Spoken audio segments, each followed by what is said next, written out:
بسم الله الرحمن الرحیم. رابطو نن موږ ته خپل درس ته راځو. درس کې مو فایل ټیب خلاص کړی وو. نن شروع کوو د هوم ټیب څخه، یعنی ټیبونه وایو چې لومړی زموږ درس دی په هوم ټیب کې کلیپبورډ ګروپ وایو. کلیپبورډ ګروپ دا ته ویل کیږي چې کاپي او پیسټ باید څنګه وسي. دا کلیپبورډ ګروپ موضوع ده.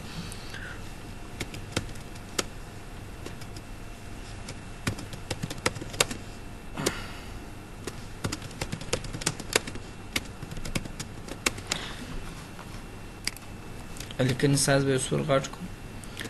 نو لومړی په دې ځای کې موږ ته لرو کټ غچ کولو ته ویل کېږي. کنټرول ایکس یې شارټکټ کې ده.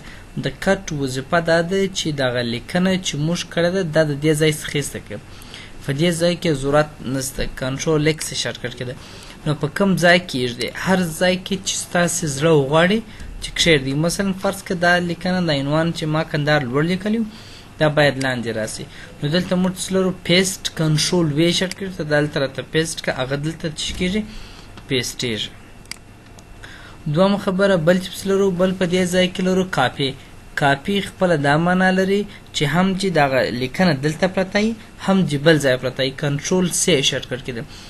ډېر ګټه دا د دې ده چې مثلا ځینې وخت موږ تاسې یو لیکنه کوو، هغه لیکنه زموږ دپاره هر ګړی پکارېږي او هغه یو لیکنه مثلا کندهار پوهنتون هر ګړی کندهار پوهنتون لیکو. نو دا لیکنه چې کندهار پوهنتون لیکو، یو چا ټایپینګ هم کمزوري اسان لار دا ده چې هغه کندهار پوهنتون چې پلان ولیکي کاپي یې کړو. کله چې مو کاپي کوي کنټرول سی شارټکټ کې ده، ورته دلته یې راته پیسټ کړه. کنټرول وی ووه، هر پلا چې ستا پکار بس کنټرول وی ووه هغه لیکنه به راته راځي. که چیرې موږ ته یو ډیزاین ورکړی چې دا به انشاءالله په راتلونکي درس کې بیا وایي. اوس دا لیکنه کنټرول سی کاپي مې کړل. په دې ځای کې غواړو چې پیسټ کړو. نو دلته موږ د پیسټ دپاره څلور شان لرو. یو په دې ځای کې لیکل شوی دی کیپ سورس فارمټینګ، کې شارټکټ کې د کیپ سورس فارمټینګ دا معنا چې په کوم فارمټ سره ما کاپي کړ دي عین یې په هغه فارمټ سره راته پیسټ کړم. رنګ، ډیزاین، سټایل، اندازه ټول یې هغه رقمي. دویم موږ لرو میرج فارمټینګ. میرج فارمټینګ بیا چې ایم یې ورسره چې کله کنټرول وي و ایم ورسره و د جې بیا مفهوم دا دی چې هغه فارمټ یې ورسره راوله، یعنې بولډ، ایټالیک، انډرلاین یې راوله، خو نور یې سایز و رنګ و دا شان مو راته راوله.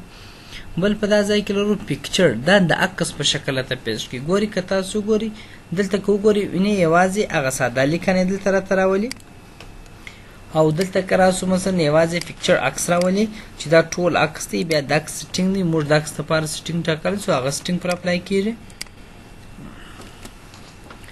او بل په دې ځای کې موږ ته سره لرو چې کیپ ټیکسټ اونلی، یوازې لیکنه راته راوله، ډیزاین و رنګ و اندازه هېڅ شی نه غواړم. ګورئ یوازې په دې ځای کې موږ ته څه راغله؟ لیکنه راته راغله. بیا هم دغه ځای ته راځو. بل په دا ځای کې پیسټ سپیشل ته راسي. پیسټ سپیشل معنا ته پیسټ که خو په یو خاص فارمټ سره. مثلا په دا ځای کې لرو د ورډ ډاکومنټ په شکل ثبت که. ورډ ډاکومنټ دا معنا چې 2009 څخه بیا تر 2019 پورې راته ثبت که.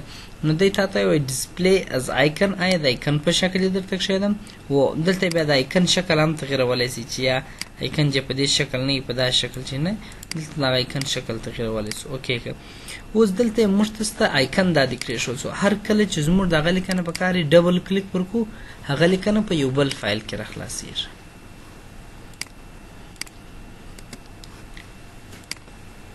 بیا هم پیسټ سپیشل. بل په دې ځای کې لرو دلته موږ ته لیکل دي فارمټډ ټیکسټ. دا معنا چې دا د ورډ پرفیکټ په شکل ته پیسټ که. دا بیا د ورډ پرفیکټ په شکل ثبتوي چې ما تاسو ته ویلي وو چې ورډ پیډ موږ ورته وایي په هغه شکل کې پیسټ کړي.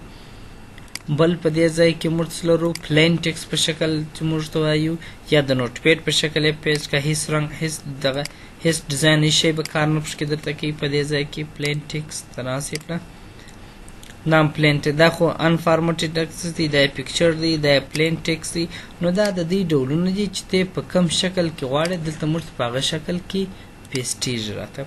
مثلا بل په دې ځای کې پیکچر په شکل غواړې دا بیا د عکس په شکل درته راولي.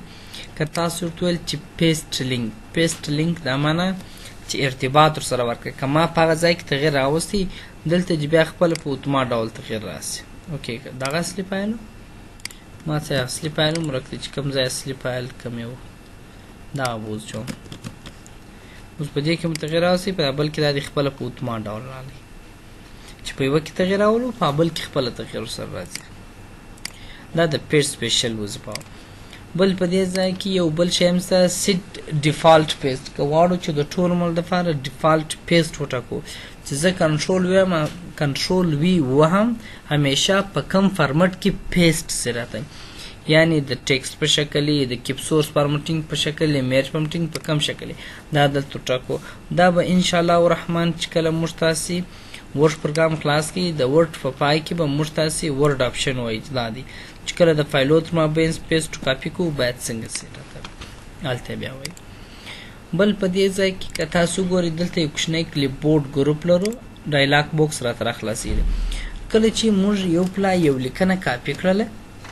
کلیرل دا په ټوله پلا فاکو دلته مې لیکل کندهار دلته مې لیکل کابل دلته مې لیکل هرات دلته مې لیکل زابل اوس موږ دا لیکنه چې په کار سوه کندهار په کار سو کنټرول سی کاپی مو کوي دا خو دې ځای ته راځي د کلیپبورډ ګروپ اصلا وظیفه شته بیا اوس زه کنټرول وی وایم خو کندهار ته پیسټېږي بیا مې کابل کاپی کوي کنټرول سی کاپی مو کوي اوس زه پیسټوم کابل په زه غواړم چې کندهار بیرته راته پیسټ سي خو کندهار نه راځي نو تاسو به راولار سي کلیپبورډ به راولي پکې کې اوس مثلا هر ولایت ته کاپی کې دا مرته کاپی کې اوس هر یو چې موږ به کار کوو هرات په کار پر هرات کلیک کوم کابل په کار کابل کلیک کوو کندهار سلر مشوار مرتضی کولای سو چې کاپیانی پکې کې وکړو پیسټال ټول په پلاټه پیسټ کا کلیرال ټول په پلاټه کړه اوس په آپشن کې دلته مرتضی یو شی لرو په دې ځای کې لیکل سوی دی شو افیس کلیپبورډ اتوماتیکلی په اتومات ډول اتوماتیک کلیپبورډ راته شي یعنی دا معنی چې موږ دای کلوز کو کوم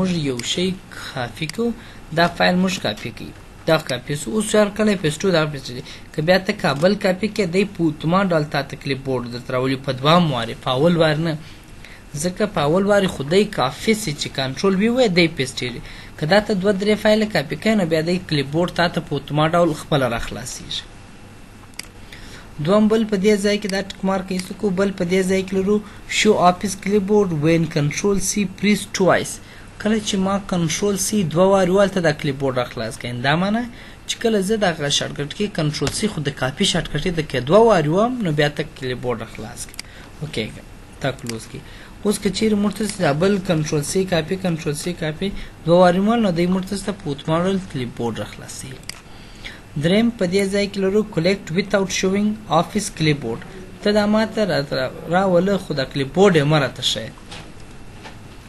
نو بل خبره چې به هغه په دې ځای کې لرو کلیکټ ویتاوټ شوینګ افیس کلیپبورډ کله چې زه یو شی یو فایل کاپی کوم ته دا کلیپبورډ ته راوله خو دا کلیپبورډ ما ته مرته ښکاره کو کلیرال دا فاکي دا ټک مارک ورکي دی مو کلوز کی اوس ګور دا موږ کنټرول سی کاپی مو کی دا فایل مام کاپی کی دا فایل مام کنټرول سی کاپی کی دا فایل مام کنټرول سی کاپی کی مرتضی کلیپبورډ نه اخلاص کړي خو کلیپبورډ خپل اخلاص کو هغه ټول فایل نه خپل کاپی سوي دا دغه کلیکټ وظیفه و چې موږ ویل چې ته کاپی کړي خو دا کلیپبورډ کې مرته شي بل په دا ځای کې لرو شو افیس کلیپبورډ اون د ټاسک بار ته په دا ټاسک بار باندې راته شي په دا ټاسک بار کله چې مرتضی یو فایل کنټرول سی کاپی کوي ګور د مرتضی تر راته شي چې دا اوس 15 موارد چې تا کاپی کی 1 2 3 4 5 او ما تاسو ته مخکې یادونه وکړل چې مرتضی سلر بشوار کولای سو چې یو فایل کاپی کړه سره مثلا دا لیکن کنټرول سی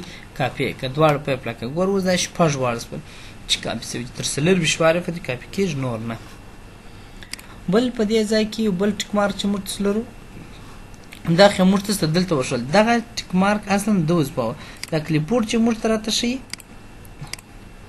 دا وبخښي دلته دوه ټک مارک ول شي باید نه ورکول شي دغه ټک مارک چې دی دا معنا وای پر دغه ځای راته وشي کله چې مرتضی یو فایل کاپی کوو کنټرول سی کاپی دلته کاپی کی په دې ځای کې دا راته شي چې و واره دلته کاپی شوی دی فقط فرق دا دی چې دی بیا تاسو پر ټاسک بار د پر ځای ورته پر ټاسک بار راته وشي یعنی دلته راته وشي اوس ګور دا کوم کاپی کنټرول په بلا کنټرول سی کاپی دلته راته شي نور هیڅ فرق نشته دواړه یو شی دی فقط فرق دا دی چې دی وای ته پر دا ټاسک بار دلته راته شوی دی وای نیر ټو ټاسک بار د ټاسک بار سره نږدې راته شي دا د کلیپبورډ وظیفه ده چې موږ دلته کولای شو بل په دا ځای کې موږ تاسو لرو فارمټ پرنټر لرو. فارمټ پرنټر هم ډیر مهم دی. فارمټ پرنټر وظیفه دا ده فرض کې موږ تاسو یو عنوان لیکلی دی، دغه عنوان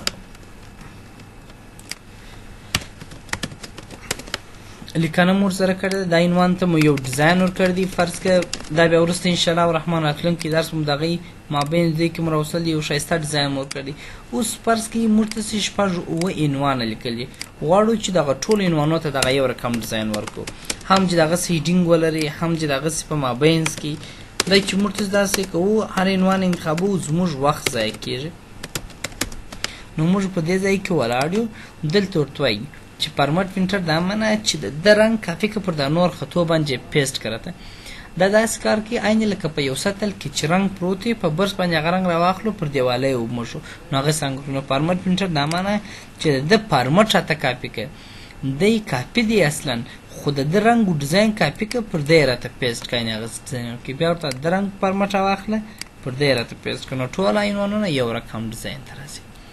دا اوس زموږ د نن درس چې موږ تاسې د کاپي مربوط ویلي، چې مهمه خبره دا وه چې کنټرول ایکس کاټ یې کړئ، کنټرول سی کاپي یې کړئ، کنټرول بي پیسټ یې کړئ، او فارمټ پرنټر د یو ځای رنګ راواخله بل ځای ته یې ورکړه. خدای دې وکړي چې یو څه مو ځینې زده کړي وي. د الله په امان.